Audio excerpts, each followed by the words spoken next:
रुपया गिरता जा रहा है और अगर 224 है उसकी ऑफिशियल रेट और मार्केट में 250 रुपए का भी अगर डॉलर नहीं मिल रहा, तो ये आप ये समझ लें कि ये इससे ज़रा जब खुदा ना खास्ता अगर डिफ़ॉल्ट करता है तो इससे कई गुना और आगे चला जाएगा।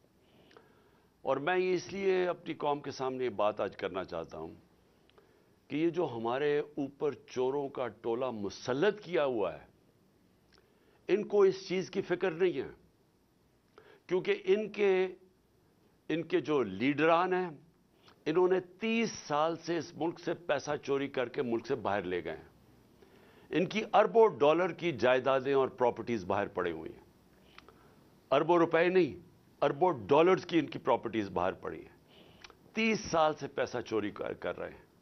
हुदैबा पेपर मिल जब पहली दफा सामने आई थी तो तब लोगों को अंदाजा हुआ था कि किस तरह ये शरीफ खानदान, जिनका फ्रंटमैन था इसहाक डार, जिसने 2025 अप्रैल में 164 का बयान मजिस्ट्रेट के सामने लिखवाया था। और 164 का बयान वो होता है जब मजिस्ट्रेट पूछता है कि आपके ऊपर कोई दबाव तो नहीं है, तो इसने कहा नहीं जी मैं खुद कहना चाहता हूं, क्योंकि उस वक्त नवाज शरीफ छोड़ के मुल्क बाहर चला गए थे सऊदी अरेबिया। और उसमें उसने बताया कि कैसे वो शरीफ खानदान का पैसा, इस मुल्क चोरी का पैसा इस मुल्क से लॉन्ड्रिंग करके यानी गैर कानूनी तौर पे बाहर भेजता था, और फिर कैसे उधर वहाँ एक कोई काजी फैमिली थी, उनका नाम भी बैंक अकाउंट्स बताए, और वो फिर कैसे इस पैसे को वापस पाकिस्तान रेमिटेंसेस के नाम पे भेजते थे, और वो फिर शरीफ खानदान में चला जाता था। तो ये तो पैसा जो पाकिस्तान आ जाता था, जो पैसा पाकिस्तान नहीं आता था उससे फिर बड़े बड़े मेफेयर में अपार्टमेंट्स भी लिए गए, फिर हाइड पार्क में भी लिया गए, फिर ऑफशोर अकाउंट्स भी बनाए गए।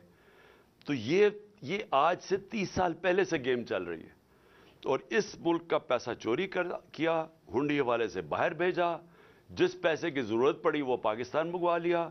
जिस तरह शहबाज शरीफ ने टीटी करके पाकिस्तान पैसा जो जरूरत पड़ती थी कि कोई घर खरीदना है, कोई कुछ करना है, कोई वो वापस आ जाता था, बाकी पैसा इनका बाहर रहता था। अब इन लोगों का जिनका पैसा बाहर पड़ा हुआ है, इनको कोई फर्क नहीं पड़ेगा पाकिस्तान डिफॉल्ट करेगा।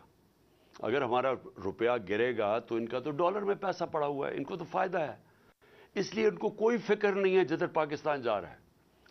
फिक्र आप सबको, हमारी तरह के लोगों जिनका कोई बाहर मुल्क से मैंने जिसने 30 साल मुल्क से बाहर कमाई की थी और जो उसी कमाई से फ्लैट भी लिया था, जो सब कुछ बेच के आज अपने मुल्क में पैसा, जिन लोगों का जीना मरना पाकिस्तान में, उनके लिए ये बड़ा तशवीशनाक है कि अगर मुल्क के डिफ़ॉल्ट की तरफ चला गया, ये सारे हम जो पाकिस्तान में रहने वाले हैं, ये हम सबको बहुत बड़ा नुकसान होने वाला है।